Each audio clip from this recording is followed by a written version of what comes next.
If you have not yet made your way over to my BitChute channel, BitChute, BITCHUTE, which is an alternative to YouTube which does not censor, please make your way there now and subscribe. I have a feeling that this YouTube channel may not be around for much longer. I will have the link pinned in the comments of this video, and it'll also be available in the description. Now, let's get right into this. About 3 weeks ago, Activist Post published my report titled WHO Official: It's Time to Remove People from Their Homes, and COVID Task Force Admits Inflated Numbers.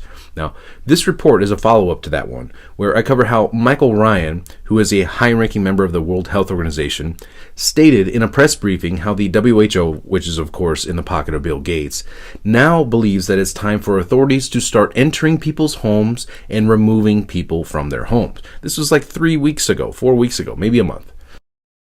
That ability not only to isolate cases, but to rapidly detect illness in the context and remove those contacts should they become sick was a central part of that. And as he said, that wasn't, they're using apps now to do that. They're testing apps, but they didn't do it with apps in Singapore. They did that with community workers, with public health workers, visiting the houses, checking on people, checking their health status every day and saying, how are you? Have you got a fever? Have you got a cough? And if a contact has developed a cough or a fever, they were taken immediately for testing. So yes, we need the information technology tools. They help. They are not the solution. Right now, we don't have an alternative to what we would have considered in the old days boot leather epidemiology. Public health practitioners, doctors, nurses, community workers working with communities to detect cases at community level. And the most likely person to become a case is someone who's been a significant contact of another case. And at the moment, in most parts of the world, due to lockdown, most of the transmission that's actually happening in many countries now is happening in the household, at family level. In some senses, transmission has been taken off the streets and pushed back into family units. Now we need to go and look in families to find those people who may be sick and remove them and isolate them in a safe and dignified manner. Now, I know that many people here, especially in the United States, think that this could never happen. Okay, well, probably those same people who thought that just a couple months ago that it would be impossible for the entire country to be placed on lockdown because people wouldn't put up with it because we have rights, right? Now, this is being said as we're still on lockdown. Now, for those of you who cannot wait for the government to lift the lockdowns, as many states say they're preparing to do, remember, we're being told that things will not go back to normal until there is a vaccine and the entire planet has largely been vaccinated, according to Bill Gates. You don't get to say ignore what's going on here. There will be the ability, particularly in rich countries, to open up if things are done well over the next few months.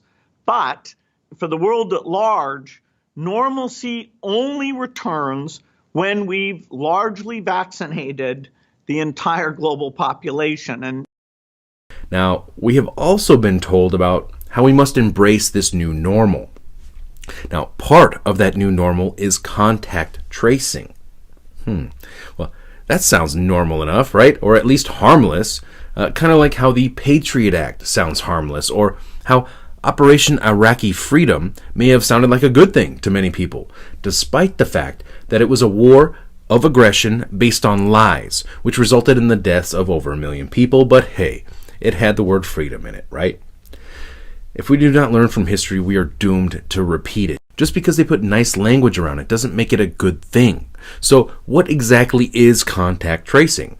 Well, according to California Governor Newsom, contact tracing, combined with expanded testing, is a pillar of the state's modified stay-at-home order. The goal is to track and trace every person in the state who may have been exposed, then quickly isolate and test them. So in other words, the state cannot open up without contact tracing, and only then it would be a modified stay-at-home order, and not actually removing the lockdown in its entirety, hence the new normal, limited lockdowns. Now, how are they going to accomplish this? Well, in their own words, California is building an army of 20,000 people. This escalated from reports of 10,000 people just about a week ago who will be trained as disease detectives, serving 6 to 12-month-long gigs, as they call them, that demand skills ranging from data entry to psychology to project management and crisis intervention, saying that the state is providing a, quote, customer service. While others may see this as customer service, some will call it the new secret police. Now, California will serve as the test pilot for this program, which looks to expand nationwide and serve as the template for the entire country. Have a listen for yourself from officials in Ventura County, California. We are beginning a program today, and it's a pilot program which will certainly grow into something larger and larger, and that is a community contact tracing program. We've done contact tracing all along. That a contact is a person who's been exposed to someone that we document to have the COVID infection. When we find someone who has a COVID infection, those people are immediately isolated. But we also work with them to figure out who their contacts were. Luckily, because you have been doing such a great job of cooperating and staying indoors, and staying isolated, it used to be there were 10 contacts, at least, for every patient that we would find. Now, it looks like there are probably only 2 or 3 or 4 contacts, not surprisingly, because most people have been staying away from others. And that's good news. But the purpose of this program is to bring on people. We're going to start with 10 people. We may bring on up to 50 or even more as the program grows and as we see the needs for it. As we do more testing, we will find more and more people who have COVID-19. And again, we'll isolate every one of them, and we will find every one of their contacts, and we will make sure that they stay quarantined, and we'll check in with them every day. It's not just our county that's bringing more people on. There are going to be thousands of people hired who will be these contact investigators throughout the state. And this is occurring in many, many other states as well, perhaps all of the states in our country.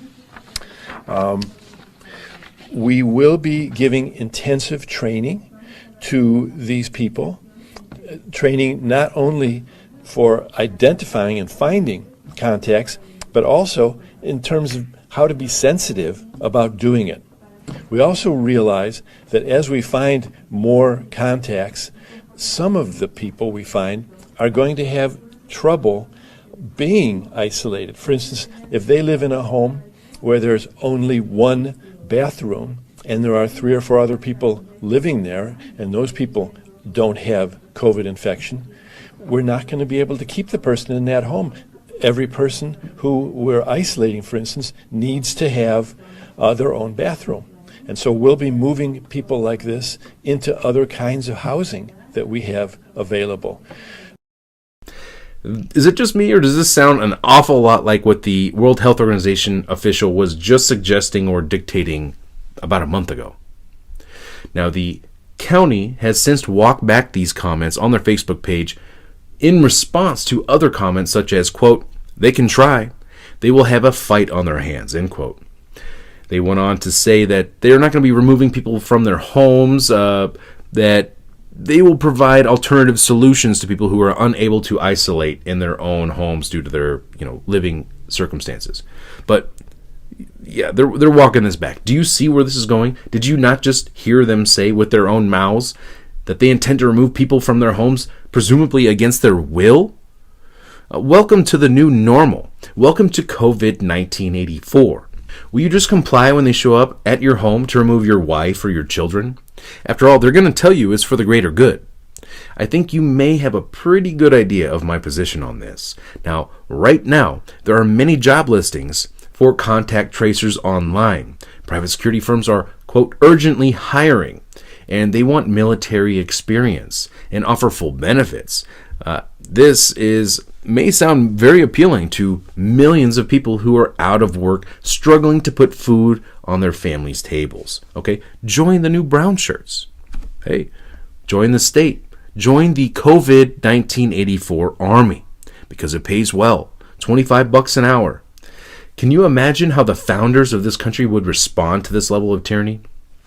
This is why we have historical quotes such as, "Give me liberty or give me death." And the tree of liberty must be refreshed from time to time with blood of patriots and tyrants. Now, just to be crystal clear, I'm not advocating violence, but one thing you need to know is, where is your line in the sand? Forced vaccinations?